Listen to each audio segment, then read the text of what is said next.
como explicar o mal de Alzheimer à luz da doutrina espírita lá. Nós temos uma obra de André Luiz, é o 5º volume da série, chamada No Mundo Maior. Essa obra relata 30 dias de experiência de André Luiz dentro de na época, chamado manicômio. Então eles vão observar vários casos que acontecem lá dentro e outros fora dessa instituição, tentando interpretar os fenômenos que a gente tem observado em termos dos dramas mentais. E lá, André Luiz faz uma divisão do cérebro em 3 partes. A parte do fundo é o passado, a parte do centro o presente e a parte frontal o futuro. Então ele observa que alguns espíritos, em função dos conflitos que possam ter de outras existências, ou até desta própria existência, algumas áreas do cérebro estão menos iluminadas. Então há pessoas que, por algum tipo de razão, inconscientemente ou não, elas apagaram ou elas desligaram determinadas áreas que tocam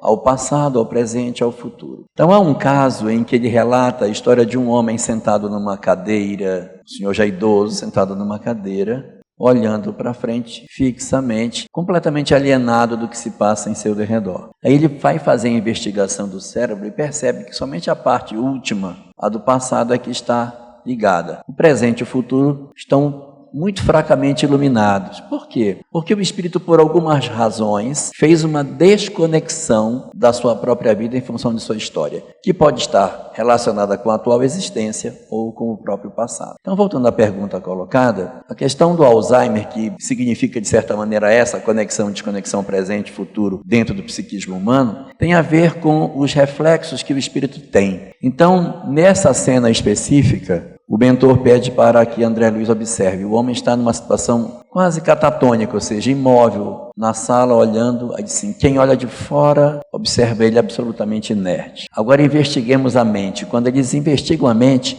o passado, o que ele fez de outras vidas, ou desta vida, coisas que ele havia realizado, estão efervescendo dentro da mente, ocuparam o espaço, e ele então, para não permitir que ele se sinta culpado pelo que fez, ele bloqueia e sai. E aí é importante observarmos que mais 2 aspectos sobre isso. O primeiro é que quem está doente é o corpo, mas o espírito está lúcido, então é importante que a gente observe que isso é um processo temporário. E o terceiro, que é o mais importante de todos, é que se nós temos em casa alguém com esse tipo de problema, esse tipo de mal, compete a nós, efetivamente, nos desdobrarmos em amor, porque nós não sabemos os vínculos espirituais que nós temos uns com os outros. E às vezes o pai difícil, a mãe complicada, que tem Alzheimer ou outro tipo de mal, é a nossa grande oportunidade para nós darmos sentido à nossa próxima existência. Às vezes a existência inteira que a gente viveu, todo o aparelhamento que a gente recebeu em termos de instrução, de religião, de preparação,